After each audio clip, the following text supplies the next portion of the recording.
Hi there, and welcome to the Journey of Possibility podcast from BeCollaboration with Erkan Ali. Hi. And our special guest, Dave Cordle. Hi. I meet your time. It's going to be one of those days.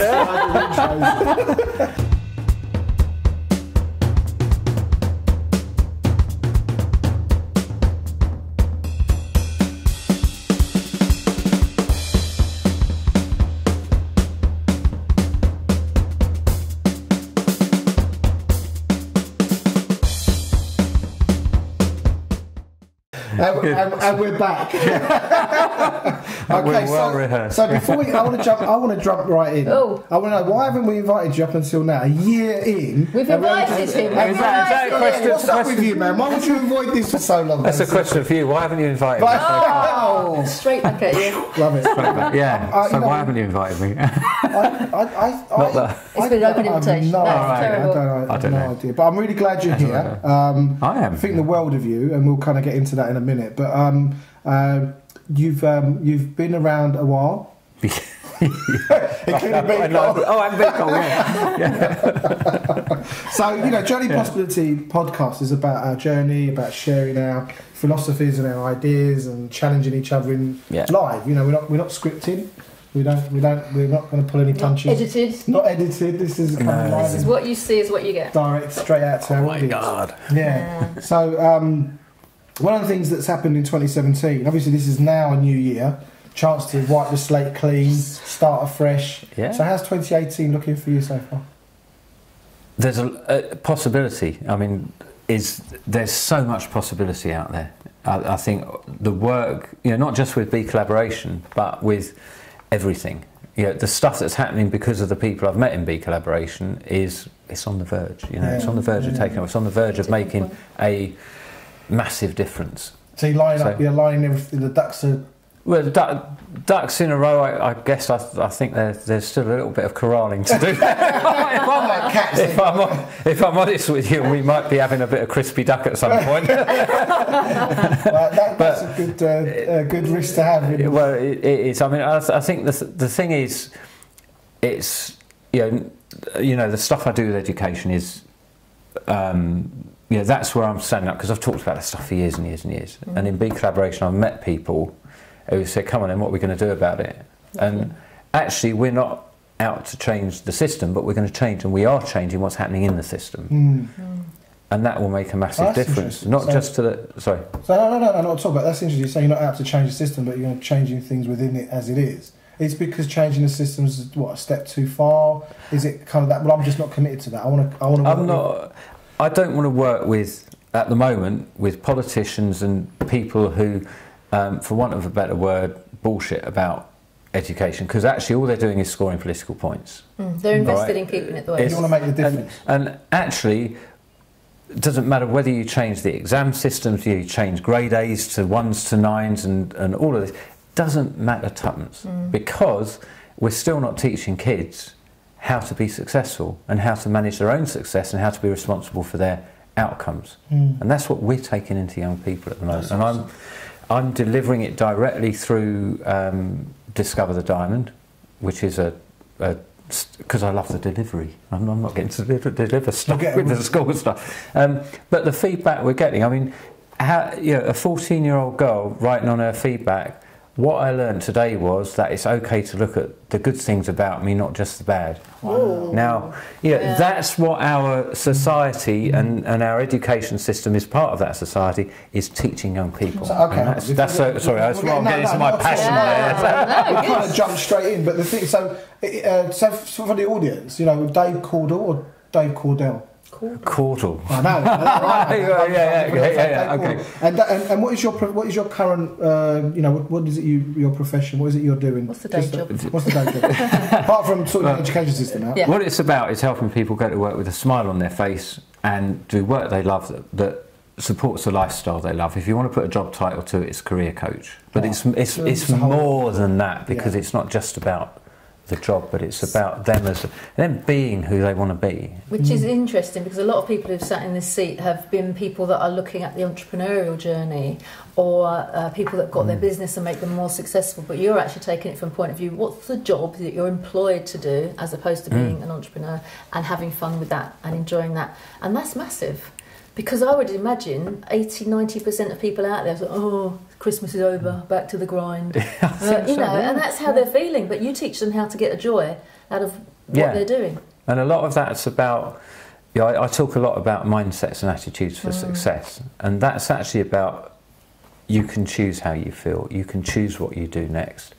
And even though, traditionally when we look at an employed job, and I was I haven't always been self-employed. I worked for a corporate for 12 years. I worked for the government for 9 years before that. I've been, and I escaped.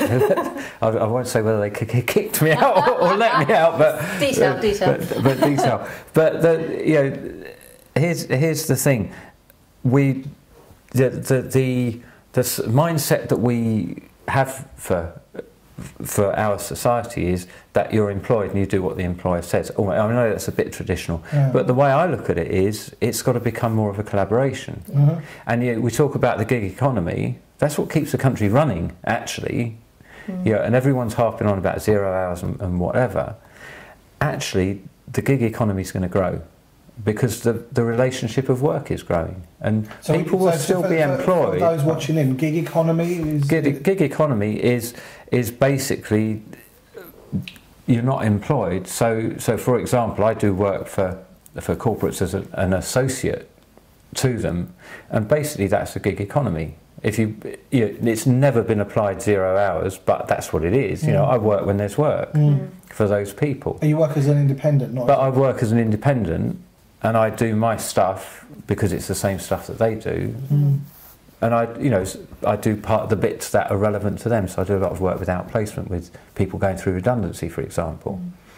And a lot of that is about the process in terms of, for my corporate clients that are providing outplacement services, that's about helping people to have the skills to move on, which is about what are your transferable skills, what might a good job look like for you, CVs, interviews, that sort of thing, which is all very, it's very important. But actually it goes beyond that, and that's, in a way, that's where I started, and that's the journey I'm on, has come from that, because people don't want to just get another job. When you start talking to them, actually, and I think there is. And people have this, and I meet this a lot. People say, "Yeah, but a family. Yeah, but friends. Yeah, but. And it's, but, and the but is not just about, well, I need some money coming in. I understand that. I've got bills to pay as well, and I have to make that happen. And sometimes that means people have got to take a job they don't love.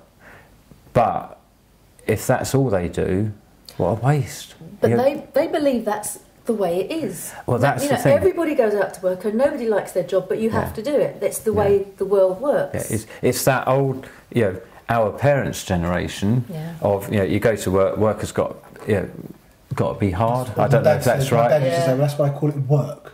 What, you're going to go to work and enjoy yourself? Well, no, that's why it's called work. You know, get your head down and get on with it. Why shouldn't work be something you love? No, and that's where I think what becomes transformational for people is actually when they get asked, what do you love doing? Why aren't you doing that? I ask business owners that as well. Quite often. They don't know. They really know, or it's not, I've had people kind of storm out of well, you would, storm out of meetings with me, but kind of like, what's all this bullshit? I've got bills to pay. I've got wages to pay. The reality is, it's an uncomfortable situation. You're asking me where my passion is, but when the penny drops on that, their results go boom. Well, of course they don't. It's that thing, isn't it? I think, business owner or employed, is when you realise you've got a choice, and actually, even if you've got to take something to pay the bills, and it's not ideal and you don't like it at the moment, if that's where you stop, and that's what I hate is when people get to that point. I always say to people, take that. If that's what you've got to do at the moment, for sure, do it, because that's what you need to do. But don't stop looking for that. Don't stop looking for that thing that you love doing. I ask quite often. I ask people, that when they get into their businesses or in the individual, I say, "Well, how many books a month do you read?" Oh, I'm not reading any books. Okay, how many seminars do you go to a month? Oh, I don't go to seminars. What do you watch on telly? Football, Netflix. I'm like, well, garbage in. Kind of thing. Like, what are you doing to nurture yourself? What are you doing? And I think that's a real. Well, they leave school and they escape that. Well, this is what I'm saying. And then they don't want to go back to it because exactly what I was going to say. It reminds them of all. It's exactly what I was going to say. Is you've got in Be Inspired, I quote 13,000 hours that they've got our children from between 5, 6 years old to 16, and they come out like that. And people coming out of education with a view of reading, developing as something that's. And filed in the past. That's not the whole education system. For example, my English teacher when I was at school, amazing, and I would not have discovered the love of Shakespeare had it not been for Miss Richards. Thank you very much. It was just, and to have those special teachers. Now, sadly, they're in the minority, but there are teachers in there that can open up a whole world. But just on this note, the teachers aren't the problem. I mean, there's good and bad teachers everywhere. No, I was correcting you on the sweeping statement. And there's good and bad in every profession, right? But teachers do an amazing job. Amazing. Yes, absolutely. But if the children understand, and by children I'm talking up to university age, what makes them tick, what makes them excited, what makes them happy, what they're good at, what they love doing, how much easier is it for the teacher to have that child in their class because they're there to learn and they want to learn. Yeah. And the other disconnect is that whether it's the skills to run a business or to manage a career, actually the other thing that we don't do, we teach geography and history and French and maths and science, and no one in the classroom is saying, well, people are using this in such and such an industry. So kids are not getting excited about the fact that, well, if I do science, Pixar might want me because if I go on and do hydrodynamics, those scientists are the people that make those movies look so blooming good and so realistic. They don't join the dots, do they? No. And we need to do that because I can't remember what I thought, it was a long time ago, but at school I wasn't the academic. I didn't go on and do and complete A levels and stuff like that. No, I didn't. Because it wasn't boring. I started them, but I just, I didn't get on with them. So I started geography because I wanted to travel. I'd never travelled. I didn't go abroad till I was 21. And then what did we do in geography? Rocks. Failed. Yeah. But it's like what people connect to. I failed geography, by the way. My first job was a cartographer. So there you go. I failed the two I failed was geography and art, and then I drew maps. Which must say something about my engagement at school. Maybe I don't know. I just want we do want to read a little bit from the end of the book. Yeah, go for it. And just to bring up, just to acknowledge your mother-in-law. Yeah, Frida passed away in 07, in December, wasn't it? December, So our condolences. Thank you. But obviously, that for me, one of the things that in fact, in November's genius slot, was it my genius slot? Yeah, my genius slot. I talked about urgency. Like we all go to bed assuming or taking it for granted. Tomorrow morning you'll wake up. You're in for another day. How are you going to make this day count? How's that experience maybe shaped your view of? Well, I think that, absolutely that, you find out when you speak to people at funerals and things like that, particularly things you didn't know about people, and you find out that everyone had a different experience of that person. And I put an article on Facebook about this, and I think this is to answer your question directly. What I got out of it was it really reinforced that message that everyone creates ripples, and the people there had interacted with her. Some of them years and years ago, and they talked about how she made them laugh, how she was the mischievous one, how she was the one that got them the same person? Doing that. I've had a different relationship, different experience. And before I knew her, she was retired when I first knew her, but she had taught special needs and have made a massive difference, not just to those kids, but to the families of those kids and to the people that those kids and their parents interacted with, and that would make a difference to them. And you know, the point I made at the end of the article I wrote was the fact that someone's read that article, she's now made a difference to them. Now, if you talk about a life well lived, you know, that's the ripples. And so, you know, in terms of, you know, what are you going to do today if it's your last day? What ripples are we all creating? That, because that's what legacy is. Yeah. It's about someone thinking, Erkan said that. He's been dead 20 years. Well, yeah. I was going to add something to that. It was really profound that it's kind of slipped. Oh, no. It'll come back. Jill and I wrote some final thoughts on the book. And we was talking about really what's the final message you want to leave it. We call it final thoughts, and Jill's going to read it. And I thought, great.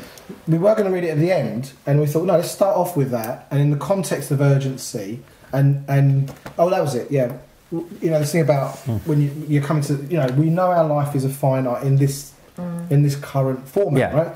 And you know, what are you going to leave on the table? What can you stand leaving on the table? And I've always been of that. I don't want to leave anything on the table. I want to have it all. I want to do it all. I want to go everywhere.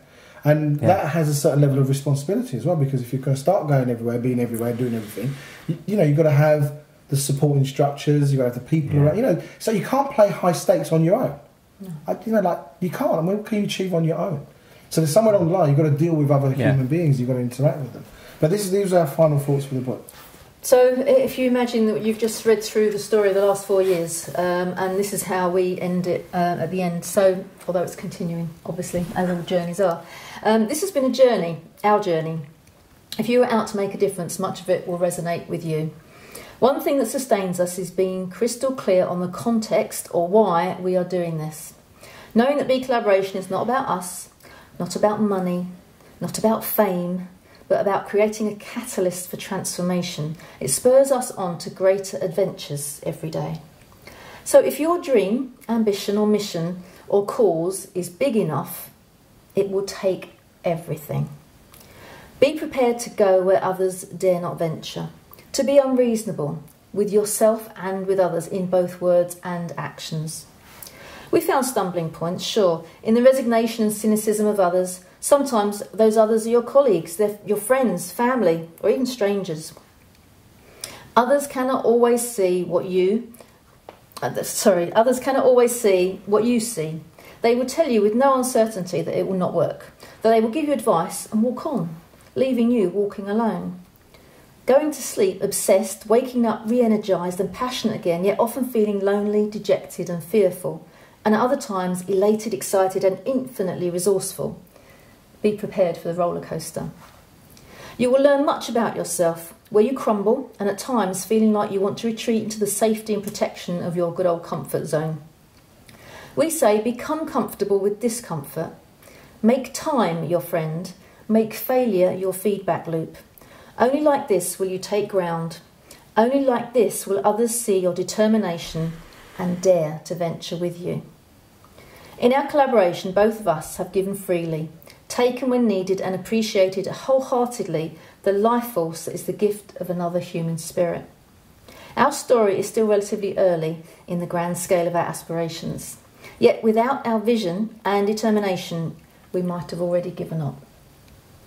For us, the journey has been collaboration in action every step of the way. We see it in every email, meeting, conversation, presentation. In short, we both love what we are expressing and we love what we have chosen each other to fulfil on our vision. Working in flow is where the magic happens. We are blessed to have found each other to create BeCollaboration message and spend every day doing what we love in an ever-growing, like-hearted community. Nice. I haven't got that far yet. In the book. Don't worry, Christmas came in the way. There's a picture at the end of me and Jill both smoking pipes, looking rather. So on your rocking chairs. I think the notion of that is it takes everything. You know, if you're going to do something big enough, it's going to take all of what you've got in you. But how often do we, going back to the life experience you've had towards the end of last year, when you lose someone close, is like a chance to reflect or re-look at your life. To re-examine, what am I going to leave on the table? Something's going to get left. something will be left undone, not started, not finished, at some point. Yeah, and isn't that always what they say? And I hold to this, when we're all sitting in our rocking chairs, age 98 or whatever it is, and looking back, we won't regret what we've done. The stuff that we haven't done is the stuff that we'll regret. Yeah. And that is about giving everything to the things that we're giving to. And I think there's a joy in that you always discover there's more inside than you thought there was. So there's always more to give. And that's, for me, that's the real joy of it is, and when you start giving, and that's what, you guys created BeCollaboration because people said, where do we join? They did. Basically. They're not saying as much as we'd like, no.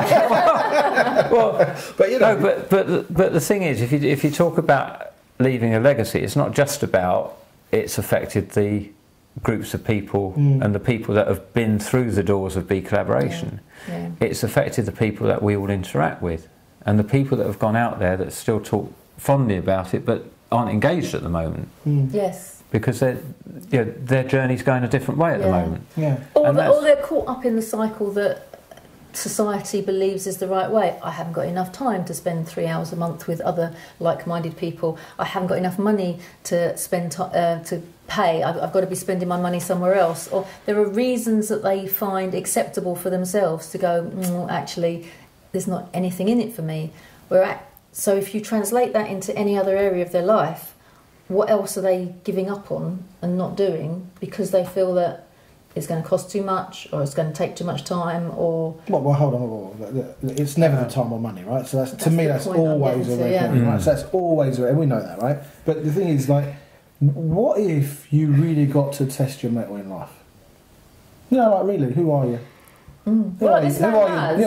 When he's going up a mountain, there's not many people brave enough to do that. But look, I think, in my opinion, a lot of people hide in those activities, and it's not. It's a good analogy actually, because and there's a lovely lady called Christine McMillan who I work with, who was my coach for a number of years. Never met her face to face. We always worked on the phone. Oh wow! Most powerful coaching relationship ever. It was amazing. Yeah. But the thing that she pointed out to me was, you've lived all your journeys up in the mountains, and I haven't. I've longed to go back there, but not now to hide from making the other journeys I'm making. I don't know if you call it emotional journey or development journey or whatever you call it, the journey. They're calling the mission, the purpose. And now, so like the mountains I'm climbing now are the ones that are the metaphorical mountains, if you like. So it's absolutely right. You could go and hide in other people going, and whether they hide in other activities. It's about, we come to the thing at the right time for us, and it's whether we grab the grab the messel. I think in the world of making a difference and really working out where you place yourself in the human family. If we're spending a lot of time, because in this Western world, we've been highly conditioned to consume, fear, and obey. Just get in line, do as you're told, pay your mortgage, pay your taxes, get a promotion next year. If you're lucky, you don't get fired. Do as you're told. There's a lot of that compliance. Not compliance, compliance. Kind of doing as you're told, being a good person, being a good person. Don't rock the boat. But if you really want to make a difference, you've got to go in and roll your sleeves up, get mucky, deal with, so for example with the education system, right? That's one area I've always kind of gone, I don't know where you start with it, right? Because to me, I do want to deal with the politicians and the people that run it, and I'm not ready for that journey. But what you're saying is actually, there's still kids in those schools, they're still being taught, they're coming out, I know I can make a difference there, and you're going out and doing it. Now, going and climbing mountains is a great thing, obviously awesome, right? Obviously awesome, obviously, right? But I know people who make their life about going and climbing mountains. And I think to myself, okay, that's great for a personal peak experience. You'll learn something about yourself, fantastic. But how is that translating to make an impact or make the ripples? What's the ripple, I'm kind of like... I don't want to criticise anyone for going and doing what's right for them, because... Yeah, no. Because if someone goes and climbs a mountain and they come back and they inspire someone because they did it, but I'm sort of in the context of a community committed to making a difference. Yeah, so if you want to make a difference, you've got to grab the levers. There are some people out there that will go and climb a mountain and come back and talk about it as though that's enough. And actually, there's more action is required. And sometimes people get stuck on learning. So they'll come to a million different groups and they're learning, and they know a lot of stuff, but they're not doing. So you have to kind of take it into the next level. So people come to BeCollaboration and have a lovely time. Guaranteed, you will have a lovely time if you come to BeCollaboration. But we want you to go away and take action. And that's the whole point of our little journals that we have, where there's a little space in it that says what action you're going to take as a result of what you've learnt today and who's going to keep you accountable. So even from yesterday's meeting, I'm now keeping Carol May accountable for her audacious and daring goal. And it was great. She's got some wonderful ambitions. I will not share them unless she wants me to another podcast. But it's taking action. It's very easy for a lot of other people to go, yeah, it's all right for you. And the finger gets pointed and they forget that there are three fingers pointing back at them. It's very easy to criticise somebody else, but what are you doing about it? So I love the fact that you're going, the education system isn't great. I don't know what I can do, but I can do this. And that's what I'm going to do. So it's the starfish scenario, isn't it? You know the story about the starfish. You throw one back and that makes a difference. When you go into one school, you make a difference to that group of kids. That's going to have your ripple. That's your starfish that's thrown in, and that's how I see BeCollaboration as well. If we can make a small difference to lots and lots and lots of people, that's going to have a massive ripple effect as well. And you can teach them to climb a mountain as well. Well, exactly. By the way, I've been up a mountain. It scared the hell out of me. I think you need mental assistance. Anyone go up a mountain? Definitely. No! Don't go there. Yeah. No, but I mean, look. High challenge, forces you or puts you in a position where you learn about yourself. I have no problem with that. But so to me, you came along to BeColl, pre-mountain climber. Right, so that didn't happen with us, did it? That was post mountain climbing, yeah. Sorry, pardon me. So you pre. I am intending to climb some more, by the way. Well, good luck with that. Let's send us a postcard. Right. So, but the thing I'm saying is you turned up within the community, and part of our induction process, if you like, is people choose to be part of it. No one's going to talk you into it. No one asks you to join. So you turned up. What made you kind of go, there's something here for me? And what was it that made you kind of go, yeah, I'm staying? Can you describe your first experience? Do you remember walking through the door? Well, I mean, just to play it back a little bit, even before I walked through the door, we knew each other, Gill, since from BNI days, and not that well, I don't think, because I rocked up at a meeting once a quarter that you were at. So when you rang me in and said, Dave, I've got this thing and I think it might be interesting to you. Yeah, I mean, for me, that's what the whole why BeCollaboration is a network, but it's not networking, if you like, right? Because the purpose of it isn't about let's go and see how much return on investment we can get, pounds, shillings and pence, whatever. Oh, show me age there. Pounds and pence. Oh my goodness! So my granddad used to say.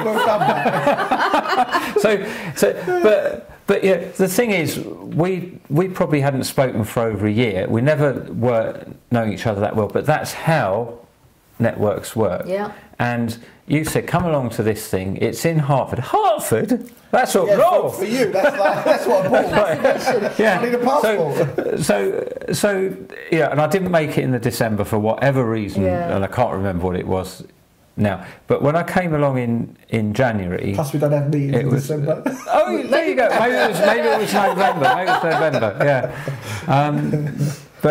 But when I rocked up in January, I was in a place where I was particularly skint, and I was in the mindset of I need to work out how this is going to fit in. Mm-hmm. That's how I rocked up. Right. And it was in the downstairs, the townhouse. Okay. Right. Yeah, in the downstairs there. I did the introduction. I thought, interesting. And then because I've talked about this whole education stuff for ages and ages, and what I saw was a clip you showed about 2 or 3 minutes of Beiju's first ever wannabe. And I looked at it, I thought, oh, he's doing what I wanted to do. That was my first reaction. It was almost that like, oh, well, that's, I'll have to rethink all that.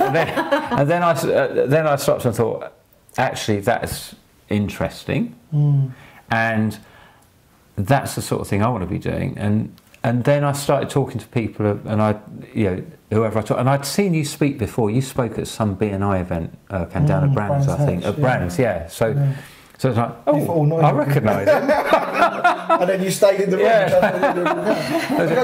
But I talked to people, and I think I talked to Angela, and I talked to one or two other people. But people, and I just got that I need to be around these people. Yeah, and then I was in a place. Yeah, as I say, I was. Yeah, and it went beyond an investment. It was, I need to find the money for this because I need to be around these people.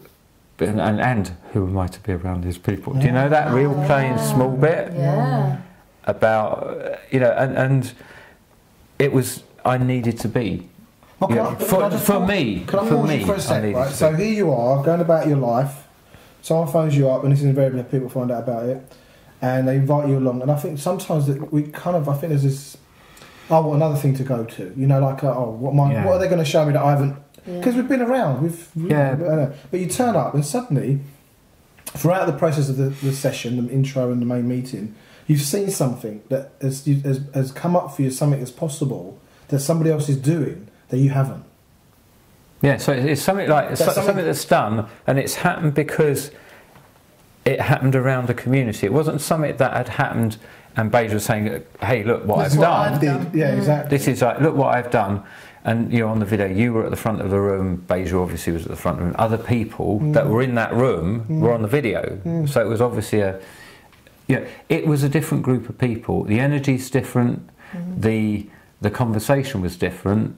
There was, I wasn't in a place to come and sell my business, as it were, like you are when you go to another networking meeting. And I'm not knocking them. I was a member of BNI for 8 years, and I think it's fabulous. And I know 4N and all of those, all brilliant for the right people, as with everything, as is BeCollaboration. BeCollaboration was right for me at the time, and still is, because for me it's about personal development, and the value is in the growth.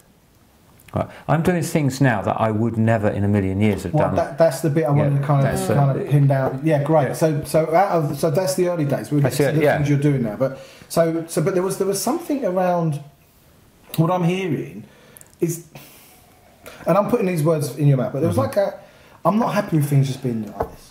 I want more, because when you saw it, you went that's. You already had those considerations about education and making a difference. You already had an interest in things, and that interest maybe wasn't getting expressed in the way that it could have been. Suddenly you walked into a room where people are fulfilling on that desire.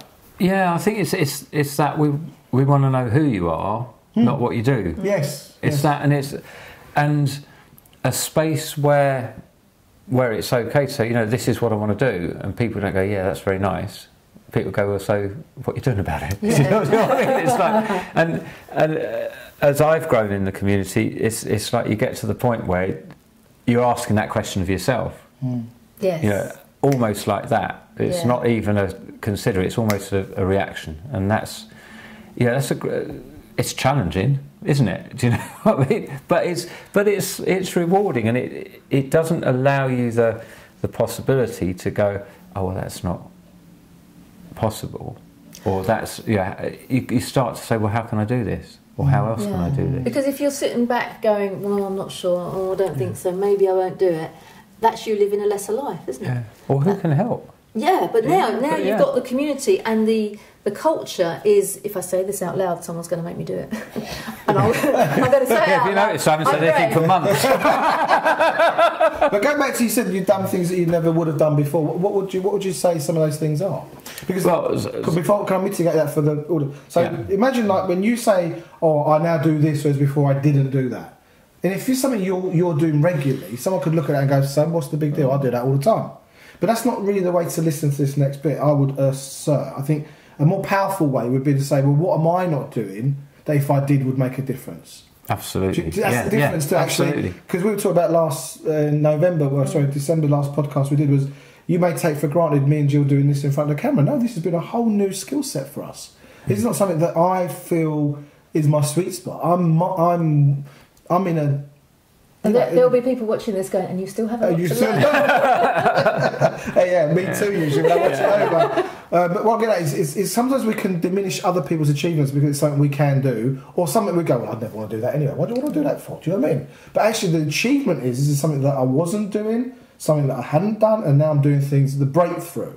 It's the growth. It's the growth and the... So what would you... I'm just kind of mitigating the value of what you're going to say, because it's very easy to dismiss these things. Well, I think a lot of the jump for me internally has been about the sort of whole self, I'm not worthy, all of these sort of stuff that people trot out in personal development, all of that. Well, for most, actually it is true, even though we go, oh yeah, everyone's trotting, but it's true. And that whole, the Marianne Williamson thing, who am I, well, who are you not to be?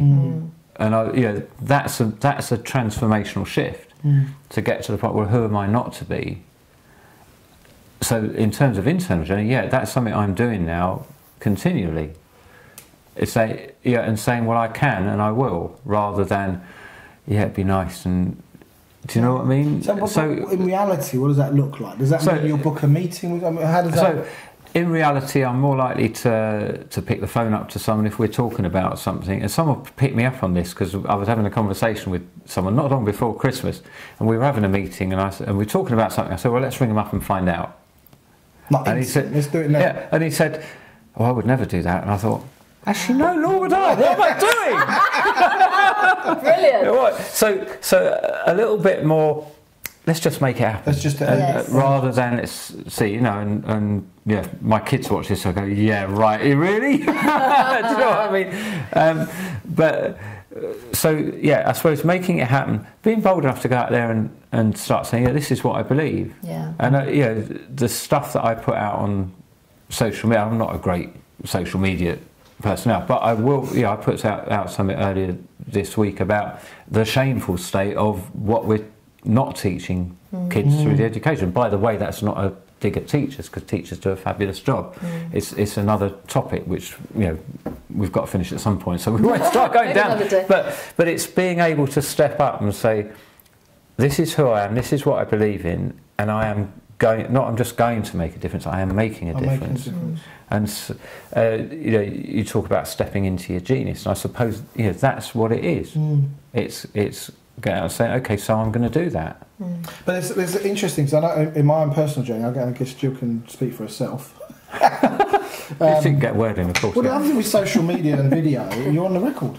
Yeah. Oh yeah, it's because if you start telling people your opinions or your views or what you're committed to, someone out there will disagree. Someone's going to disagree. Someone agrees. But on the other side, some people go, oh, I like Dave Cordle, whatever his name is. Whatever he is, he's all right. He's all right. Yeah. He's all right, that Dave Cordle. But what I'm saying is, like, you also can, I won't say polarise, but people start to align with, or they go, well, I feel it's a load of rubbish. Yeah. And do we have the courage to say something that maybe people aren't ready for that message? Maybe we haven't quite worked out how to say it so they can hear. There's loads of nuances. Well, I think it's that people used to use this word, and I've discussed this with my sort of coaches and mentors. They say, "Oh, Dave, he's nice," but it's you can look at that and go, yeah, but actually there's an element, at least part of that was pleasing everybody, and not saying, actually this is what I believe, and actually it's okay for other people to be offended. Yes. In a way that they obviously disagree. A philosophy that I carry. but in a good way, in that it's okay to disagree, because actually that's what it's about. Because if people don't disagree, there's no conversation. We don't grow. No, but I think with current culture and the way we are scared to say what we really want to say in case we offend. This whole thing about offending people or saying something that you shouldn't. Look, I can offend you. I don't mind, because you can tell me, well, I found that offensive. And there's a really fantastic comedian, I know, Steve Hughes, and he says, nothing happens if you get offended. Your nose doesn't drop off. So what, you got offended? Who cares? Yeah. Chill out. But we've become afraid to really grapple. We've become afraid to challenge status quo. We've been afraid to say, I see that a different way, and then put it out there so other people have to go, oh, I think there was something. I had something about. I lost it. But essentially, are we brave enough to stand for something without agreement, without other people's okay? Because you somewhere along the line you've got to keep saying it so people go, oh, I like that. I like what you're saying. Maybe there's something in it. There's one. Yeah. But I also think that the niceness of Dave Cordle is still there underlying, but at the same time, because you have better faith and more belief in yourself and where you want to go and what you're passionate about, it's giving you a stronger core. Yeah, the faith bit is key as well. It's knowing that it's having that inner knowing and really engaging with that knowing of I can make this happen, or it's going to happen. I don't know how, but it's going to happen. Like the guy in the Shakespeare in Love, the theatre owner. Don't know how it's going to happen, but it'll happen.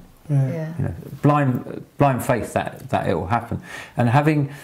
The other big thing for me is, and I suppose it's something that is, being coaches, we all kind of know, when we find ourselves coaching people on particular topics or topics keep coming up, you think, there's a lesson in here for me, isn't there? You know what I mean? That's why we do it. This is the free coaching you get. Exactly. But actually being in a space where, we're continually challenging that for ourselves. Why are we... why did you set up BeCollaboration? Why have I engaged with that? Well, maybe I need to learn how to collaborate better, and I do. And that's exactly, and that's why things are changing, because I'm collaborating. Do you want to answer to the question though? Yeah, go on. It's in the book. read the book, folks. This isn't that. Read the manual. No. I guess going back to it though, it's like this, because in a world of there was no agreement for what we created. There was no organisation that I knew of that was doing what I wanted to do. So I just started talking to people about what if we put great people in a room and shared our knowledge and helped each other and created opportunities and projects that have a similar, like-hearted, way of approaching the world. And, on the book it says fear, scarcity, competition. So our current paradigm is one of fear, scarcity, competition. Everyone's in survival. Everyone's fear of loss or losing or being left out or punishment, because in a world where people have been conditioned to comply, what keeps you compliant is a fear of what might end up happening, and ultimately, as Alan Watts says, is we're going to end up old, lonely, diseased, and you're going to die alone. We're afraid of ultimately being vulnerable, and I think that disconnects us, that keeps us separate and looking out for ourselves, me and mine. And I kind of thought to myself, I don't like the idea of a world like that. I think there's a real argument for a world where love, connection, abundance runs the day, rules the day, or influences the day. And that could mean letting someone out in traffic, it could be saying thank you for something someone's done for you, but it was essentially like, what about if other people felt the same? And, then I'd go around talking to people about it, and, obviously, I called you my grand accomplice the other day. But it was like, it was really interesting, because Gill, and I've said this before on other podcasts, but so I didn't choose Gill. Gill chose the conversation. We didn't choose you. You chose the conversation because you went, there's something in this, and I can play a part. And I guess, I don't know, it's kind of like, what is your life about?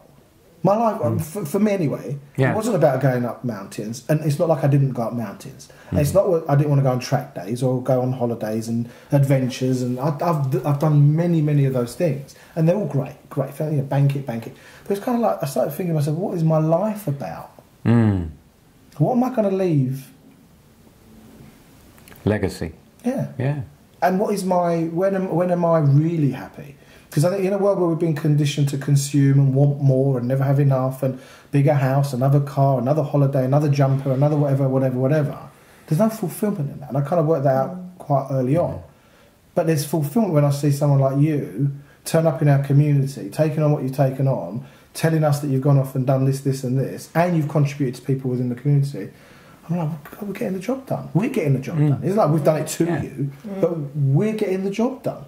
I think that's the thing, it's not a two, it's a with, isn't it? Yeah. It's like, we're doing this. The minute I hear collaborators say we as BeCollaboration rather than what you need to do is... And all of that. Yes. You know what you lot should do is to get that idea. You should do this and do that. And we're like... But there are certain people that automatically say the we, don't they? And it's just so lovely to hear, because it means that we have that community that are grounded in everything that we're trying to achieve. And you are an epitome of it, because you're getting collaborations done. You're not singing and shouting from the rooftops going, yes, I'm out there collaborating. You're just quietly going off, and you've got some bits and pieces going on with education. One of the things I wanted to talk about is how you have taken bringing children into the BeCollaboration community. Do you want to tell us the story of how that started? Well, I mean, that started with what you did in London, and the meeting was in a half term. This was 2016. Yes. And you said, well, it's half term, bring your kids to BeColl. And Nikki came along and ran that fabulous session. I can still see her doing the penguin dance. Yeah, absolutely. I did that for a school. We did 7 campfires in a row, and we did that. I was bruised. Excellent. It was great. That's another story. Yeah, so that brought back a lot of memories of bruising for me. but I brought Emily and Elliot along, and they each brought a friend along. And we sat in Pizza Express afterwards, and Andrew was there with Zara, and we were just having, and the kids were like buzzing on it, you know. And the other thing was that the adults in the room had got so much out of having conversations with young people about wonder and love and fun and the kids were going, we never get to speak about this at school. That breaks your heart, doesn't it? So, well, it does. But I said, and I don't know what I said, but anyway, at some point, well, so would you like to do that? Would you do something? And they were like, yeah. Lovely. And that's what, so last February we had that meeting, and they came like, where else can you go? And you can see Zara, who I think was 9 or 10 at the time, running a training session basically on her own, a little mini 10-minute know and be known on teamwork, where you've got Elliot and Gracie talking about growth mindsets, where you've got Emily and Katie talking at the ages of 12 and 13 about the importance of being yourself. I mean, it's like it's insane. It wouldn't be entertained. And how do they talk about that now? I mean, do they kind of still? Well, was it special for them? Was it it was special for them because we're planning to do it again this February. Oh, right. And Elliot, as soon as I said, oh yeah, and I know Gracie's up for it as well because we mentioned it before Christmas, and she's like, yeah. So anyway, we're talking about I'm saying to him, what are you going to present on? Emily's not so keen to present again, but she'll come along, and she wants to come along. Yeah. And Zara is coming down again. Oh, brilliant. Your kids maybe will come and do something. Get them in front. It's funny, but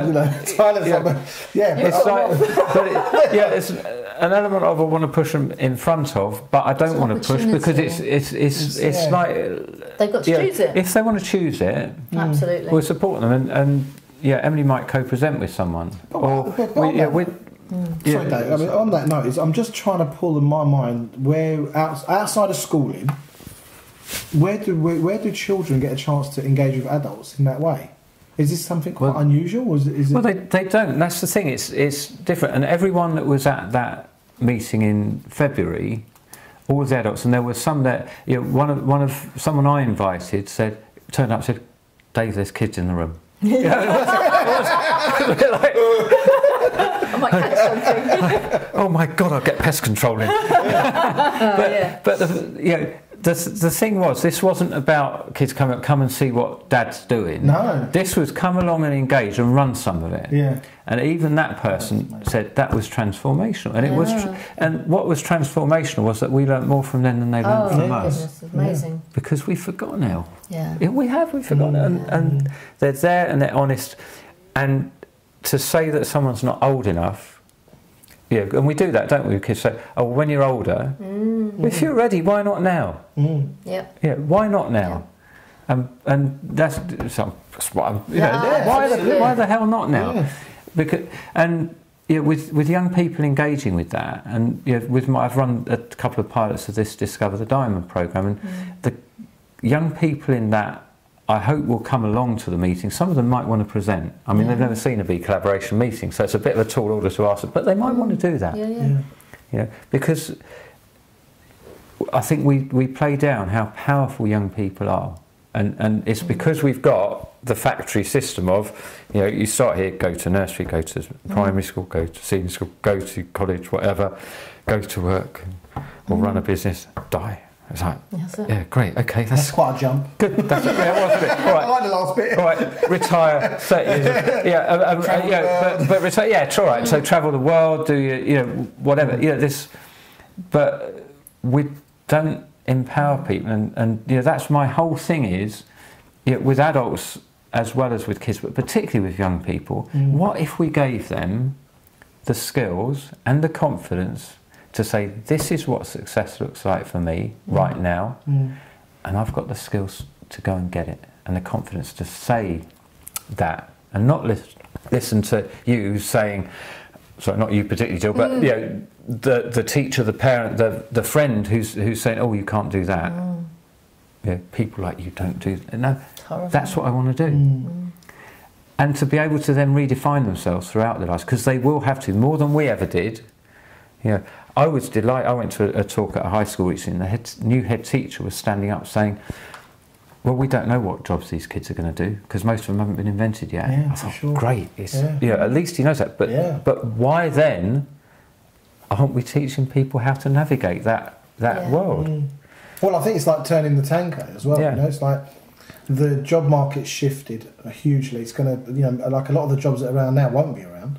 No, they won't, but they'll be different. There'll be different stuff. But it doesn't mean the same. So let's say we lose X amount of jobs. Doesn't mean X amount of jobs are going to. It could be a lot less jobs that are left. It could be, but I don't know how. But it will work out. I don't know how. I mean, there's a lot of bad press about we're going to lose so many thousands. There will be a way for it to move forward. We just don't know what it is yet. That's what press is, isn't it? That's their job is to frighten the bejeebers out of competition. Yeah, absolutely. Right, but going back to the whole thing, what was the experience of getting young people involved? It's transformational, and it was transformational for us as much as or more than it was for them. So on that note, because you run the Surrey group, we Andrew, and people that run our groups as accomplices in a grand scale of things. We love that terminology. I really love it actually. But how's life shifted for you as an accomplice? How's that? Has that been part? Because obviously you're having a different experience than just a member. Yeah, I love it. I think it's a big set. Cause I'm a reluctant stepper up to the front row. You wouldn't believe it, would you? But I am. I'm like the guy who at the last. All right, if no one else will do it, you know what I mean. But actually, when you started coming around and saying, you think we want to open some more groups. What do you think? I was like, that's a good idea, isn't it? You just didn't want to go around the M25 anymore. But did you find yourself saying, I'll do that, and then suddenly, hold on, that's my hand that's gone up? Well, it was more of a conscious thing than that, and it was this is a chance to step up and make a difference, and to not to influence people, but to create another space where people can influence themselves, if you like, and where they can challenge themselves. What have been there's always failures and there's always successes. What would you consider some of the failures that have been along the way for you? What haven't you achieved that maybe this year could be the year? I think, in terms of what Andrew and I are doing in Surrey, we would like more members in Surrey, and we, what we haven't done is invite enough people, is to help them to understand the benefits of being in BeCollaboration, and I don't want to change the way of. I don't want to turn us into something where we're saying, before you leave, would you like to do this? But I want people to understand that if they're looking for an opportunity to be the best person they can be, to step up and make the difference that they want to make, this is a great community to do it in. And there's not a cost to belonging; it's an investment. Absolutely. Because the person you are, and stepping up as a company has helped me change who I am, because I'm at the front of the room every month. With Andrew, we've got to make a meeting happen. We've got to get some great speakers in, and we do get great speakers in, and we've got to create a space where people can start their transformations. Well, the other thing is you are pioneering a conversation that isn't really out there readily understood. No, and that's the big challenge for this year in practical terms is more bums on seats, people in the room, because the meeting, because the energy is great, And the format the energy is brilliant. In fact, it's not just great; it's brilliant. Yeah. And it would be even more brilliant with those extra people. So there's that, and creating those conversations. And when you consider that through your journey within BeCollaboration and through Andrew, your core process is now inciting awesomeness. For you to be in a room, at the front of the room of a BeCollaboration group, and to grow that group, you're wasting your talent if you haven't got an audience to incite awesomeness in them. Because that is what we're creating, is a space where people come together, do what they love, create something and collaborate. So you are really best positioned to be that person. And that's what I loved about the core process, was that it was words that I would never have put together and applied to myself. But when we went through core process, and that's what came out the bottom, it was ka-ching. So how would you for the audience, how would you describe core process? Is it a process to kind of get your vision, or create a certain, it's a process to get to 2 words: inciting awesomeness. And it's a lovely process, and Andrew says, when you get to the end, you're going to go, oh, that's it. and those words came out, and I did. But actually, it's getting down to that thing that is the core essence of who you are. And was it like a clunk? Was it like that just fit? Like just went, that's who I am. It's like we were playing about with words. The process involves playing with words, and we got down to some words, and we were playing. And one of us said, rather than inspiring and all other similar words, inciting and awesome. Okay. And so that's what, and so it's what you do and how you do it, if you like. And actually, it's that thing that when you look at it, you go, and it's not something I would read. It's that sort of thing that I go, ooh, that's a little bit uncomfortable. It's a bit out there. It's a bit like, it brings up all of those old. You shouldn't blow your own trumpet and all of that sort of stuff. So how do you know you're inciting awesomeness? What are your? Because to me, it's like you put out when you get something, you get an echo. Some way it manifests. So, and I think firstly it was about looking back and going, explains. I've been doing that all the time, haven't I? Wouldn't admit it, but that's what I've been doing. What have I done with all the kids that I've been involved with, Scouts, the kids I teach swimming to, the people that I've worked with.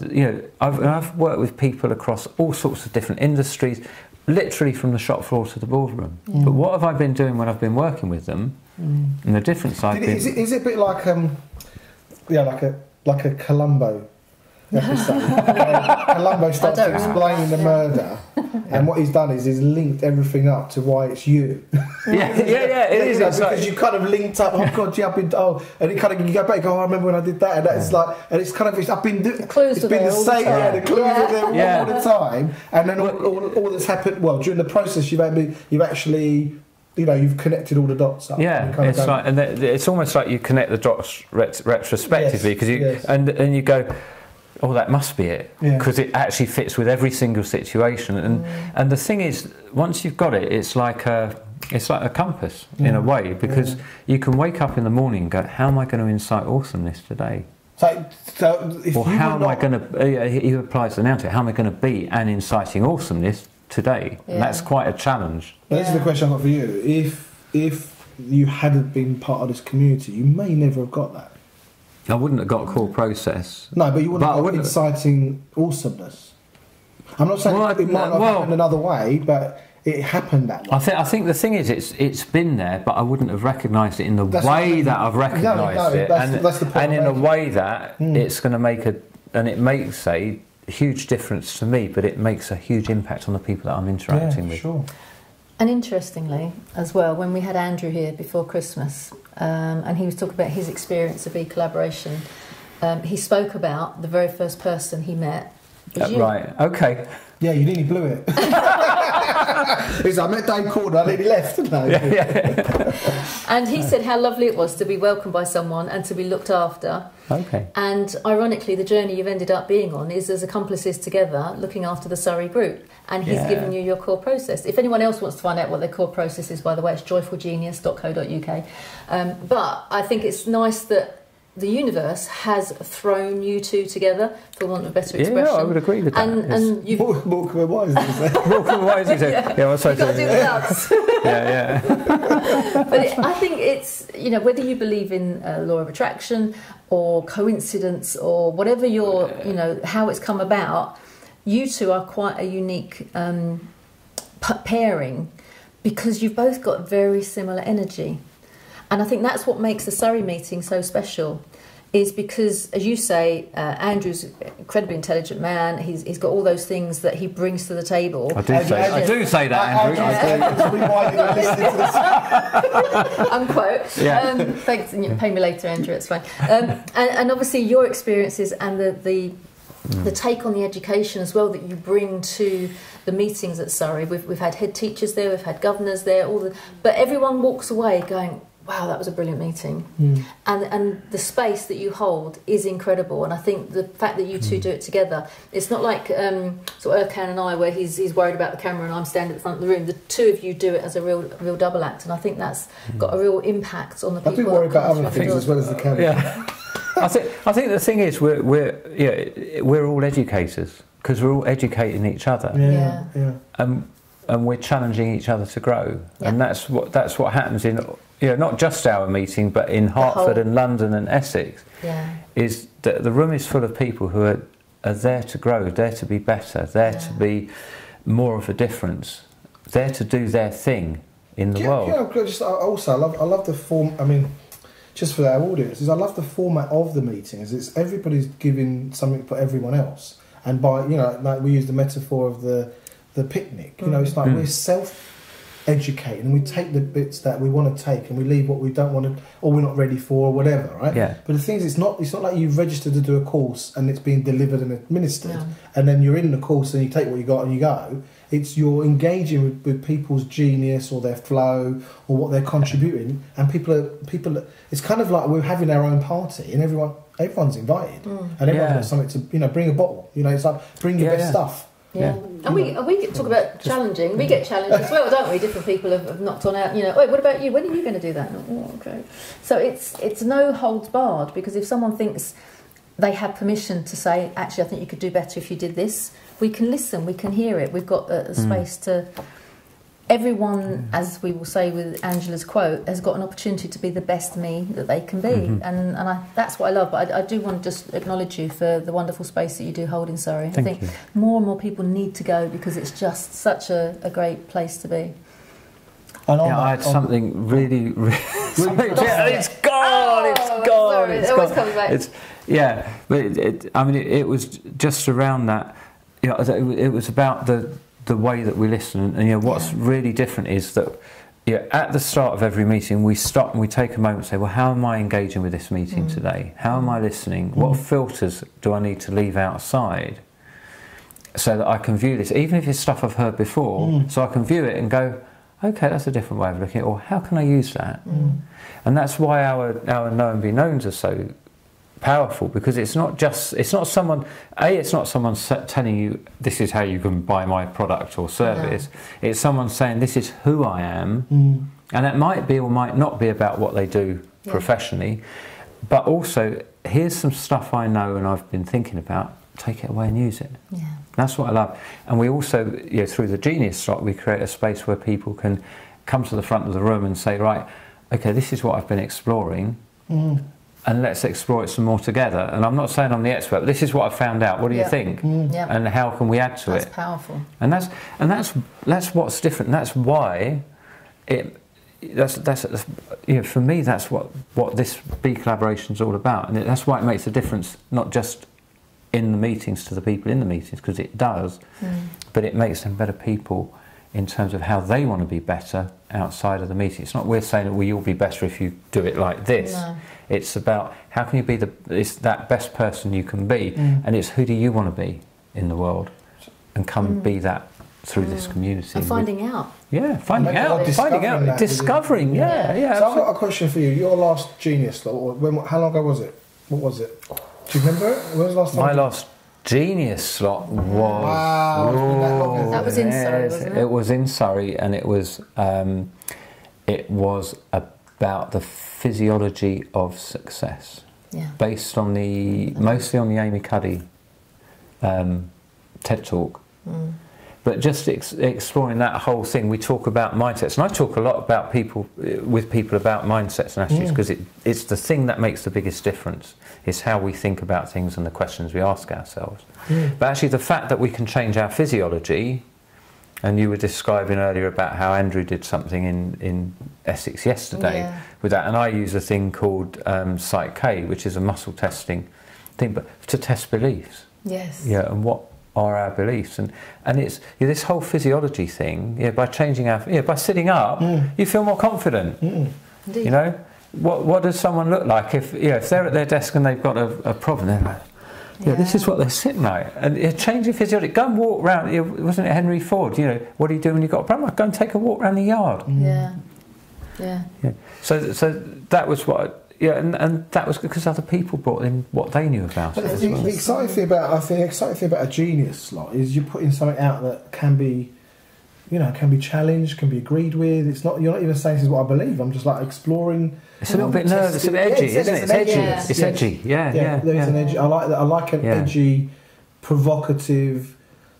Unended. It's not. There's no conclusion. No, there ain't. This is it, and you can get my PowerPoint later on, and it's not like that kind of thing. It's actually more provocation than anything. I think that's quite a unique space to create anywhere, isn't it? A space where people can say, like, look, I want to do a genius slot. It's about my next one's going to be about words. I've been exploring the meaning of words and the meaning we attach to words. Now, that's Stuart Kerslake and I had an hour's conversation in the car on the way back from Essex a couple of months ago, just talking about that whole thing, and that was two of us. We'll be there all night when we do it as a genius. Yeah, so we need to book you in then, don't we? Get explore, one done. And that's why the session after, after we finish the meeting, we close up and go and sit at a bar or go for a meal with people and just sit and actually talk to each other. And it's not like, here's my card. I do end of year books. I do, and here's my card. It's like, look, if people got you as who you are as a person, they'd probably buy your own stuff. Or they'll recommend you because they bought you rather than your product or your service. So can I go back to something? Yeah, go on. The mountain climbing. Really? Come on. It's crazy, isn't it? Tell us about it. There's some like pictures it's crazy, it's selfish, it's like, I saw awesome. something, and I thought of you the other day. Whenever I see mountain climbers, there's Dave and my friend Tony, right? Tony took me up Glen Caffrey and... Glen Caffrey? Okay. Yeah, I hate him, I hate climbing. Okay. And, well, no, we were going up, is it Sharp Edge? Helvellyn, you've got was it Helvellyn? Striding Edge. Glen Caffrey. I've not been up Glen Caffrey. It's like a 45 degree, and they call it Sharp Edge because it's literally done, right? Nice. And we're walking up. Did I just say that? We're walking up there, and I'm like, Tone, I'm not going up there. He goes, yeah, you'll be fine. I said, no, it's really, really steep. I said, when you get up there, it's not as bad. I'm like, it looks bad enough. Anyway, so we get up there, and he goes, you, because it's quite tiring, isn't it? But he goes, you sit here. I'm going to go and because it's starting to spit slightly. It's got this kind of slate. Yeah. I'm like, absolutely. I'm not enjoying this. This is like, why would you want to do it, right? So anyway, so he goes up and he goes, I think there's been a bit of a problem. I said, why? He goes, well, come follow me. He goes, we go up there, and some lady had fallen off. Oh, God. And then the rescue team came up. I'm like, I ain't going up there.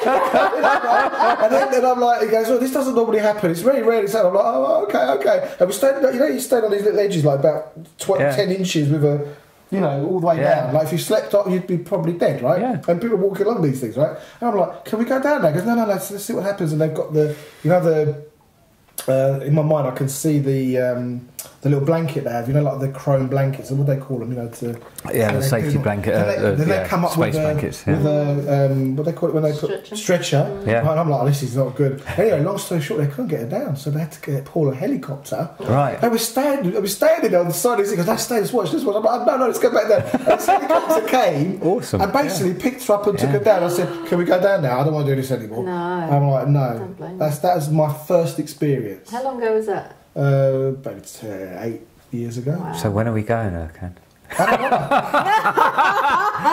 That's the thing, isn't it? Camera. It's like you choose your own. And then the other day, I saw this. I was flicking through and I stopped because and I thought of you and Tony again, and they were climbing up a mountain together with a rope dressed like Victorian times. All right, cool. And they had the Victorian boots on, and they were going up this mountain, and I'm like, the tweed jackets and with the caps on and everything. Yeah. And the guy was saying, actually, you're safer doing it like this because these boots really were, and they were like these hobnail boots. Yeah, so bang a nail through. Yeah. And I'm like, no, and I changed channel. No way. Too much. It is incredible. So why? What's wrong with you? Because it's there. Well, it's. I suppose, is it because it's there?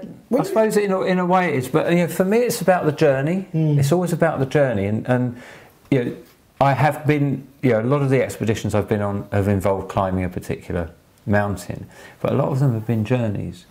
When I went to Everest, the objective of the journey wasn't to climb to the top. Apart from anything, it's blooming expensive. But the purpose, what appealed to me about that journey was that we went into the east face in the Kangshung Valley. We were going to cross the northeast ridge at 23,000 feet or something and come down on the north side. So that's a journey that not many people make, but it gets you in some properly remote places. I mean, I was ill. We were 19,000 feet, and I've been sick in Kathmandu at the start of the trip. Would that be altitude or just something else? No, that was Delhi belly, and 3 hours before we were due to fly to Lhasa, I'd gone into the bathroom and I'd gone. Oh no! Broke my nose, teeth. So everyone else went to Lhasa, and I'm lying in this hotel thinking, I'm going to be back in London on Friday, and I put half the team together, and the company had put. The rest of the team, I was thinking, God, I've put all this effort in. This is a journey I really, really wanted to do. They put it in the brochure because I said they've got to put it in the brochure. And I was going to be back. Anyway, I hitched a ride up with the porters who drove up across the Friendship Bridge and across the Tibetan Plateau the other way. And on the basis that if I was really ill, I'd turn back at the border. Anyway, so we got into Everest. I mean, this is properly remote. We are, from the roadhead, 3 days walk into the mountains. We're right on. You've got east faces like 10,000 feet sheer, and you're looking up at these avalanches coming down it. And we were walking across on the side, so not obviously going up there. And we got to 19,000 feet at this particular camp, and I just knew I couldn't go any higher. I was too weak, whatever. And but being in those situations, why do you do it when you're that? There's just something. And the air's really thin. There's not much oxygen in there, and the water's crystal clear. I mean, crystal clear. It's phenomenal, flowing in the streams, and the air's clear, and the scenery's amazing. And when you're with people, it's like it's like the any other journey you do in sort of personally, it's not just about you. You've got to do it. Most of it is up here, not the physical side of it. Although it was the physical side of it that threw me back. But sometimes you've got to grit your teeth and put one foot in front of another. You've got to rely on other people. Not on that expedition, but on other expeditions. When you're on a glacier and you're roped up, if you go down a crevasse, you're relying on the people on your rope to know that they can do what they need to do to stop you going down. I mean, there's a big incentive, because if they don't, they'll come down after you. It brought to mind the film and the book Touching the Void. Well, it's that type of thing. I mean, we cut the rope. Well, would I cut the rope in that situation? Have you had to consider it? I've never been in a situation I've had to. I've been on a rope where people have got, or someone's gone down a crevasse, not far, but you've got to know how to deal with it. And on that the particular expedition into Everest, I knew I had to turn back.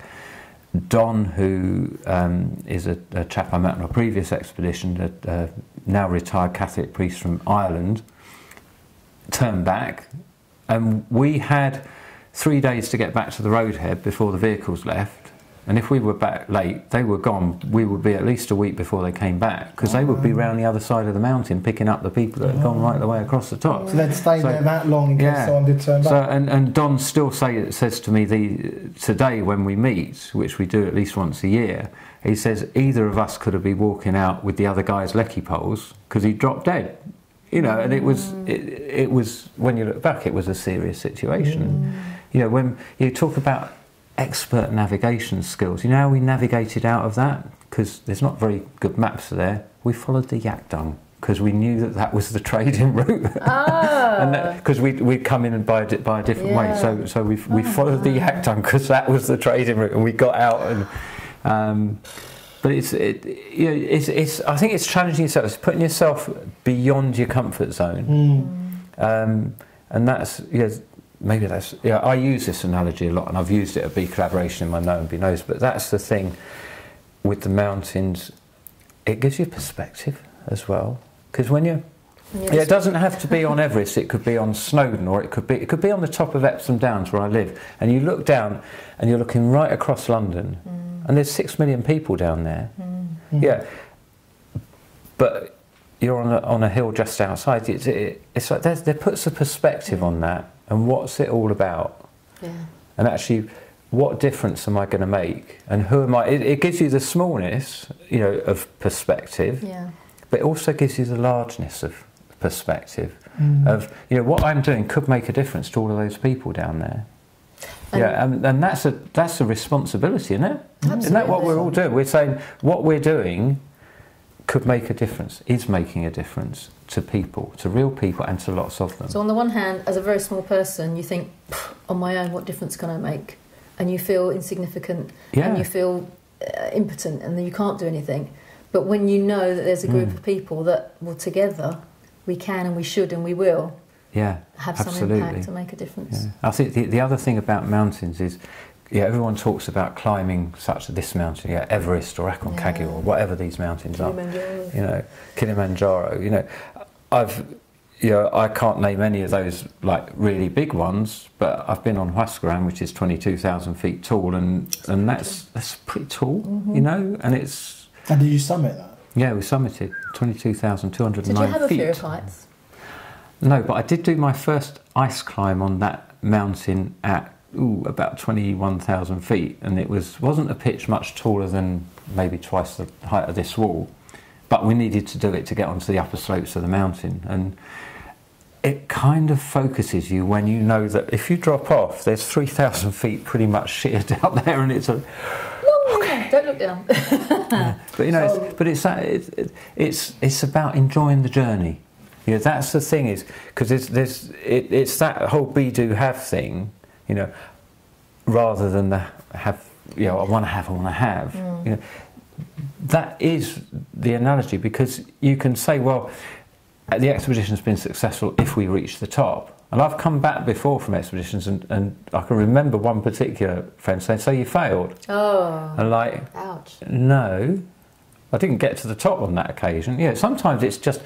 Physically at altitude, you reach a thing where you just can't go any higher. And if you go any higher, you're going to die. So don't do it. That's but good, it's quite good advice, I think. So you're not an adrenaline junkie then? It's not you're doing it for the buzz. You're doing it for the. Well, I'm doing it for the journey, but it is a buzz. That's what the buzz is for me. Yeah. It's not. I haven't got to be on a sheer cliff face. I mean, that is an adrenaline thing, but it's not something I go and seek. I'm not a rock climber in terms of climbing cliffs. It's not like an extreme sports situation. It's more of it's the experience, and it's the experience. The reason I like the journey is experiencing other cultures. Just not in terms of cities and things, but just the people you happen to come across. And being in Nepal, and one of the first treks I did, we're going through a village, me and a pal. And it was time to stop for the night, and so come and stay in our house.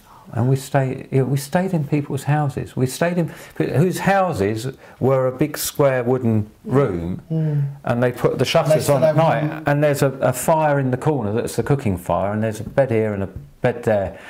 And let me tell you, when the cockerel crows and it's 2 inches from your head in the morning in a cage, it don't half wake you up.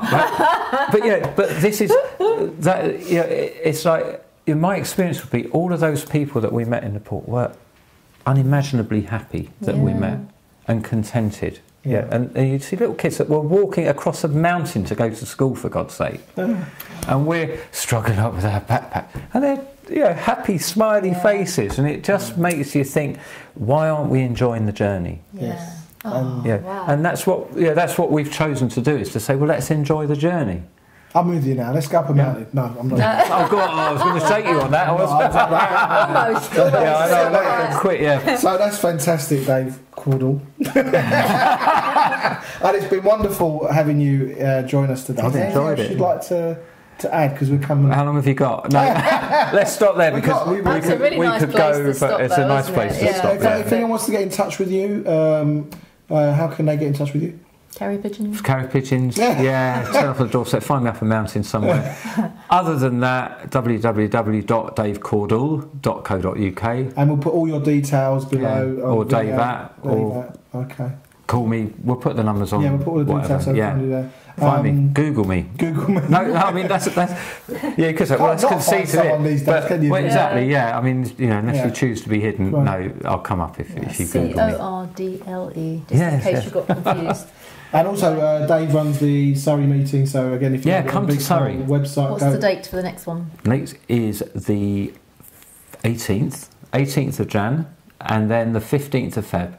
Make sure you register on the website, and we'd really love to see you. Really love to see you. Brilliant. Anything else you'd like to add? No, I think it's been absolutely wonderful. It's very exciting to have our accomplices in the room, and it's 2018. I have this feeling is going to be a very exciting year all round. I think. Cool. Thanks very much for joining us, guys. Have a fantastic start to 2018. We look forward to seeing you then. Take care. Bye. Bye.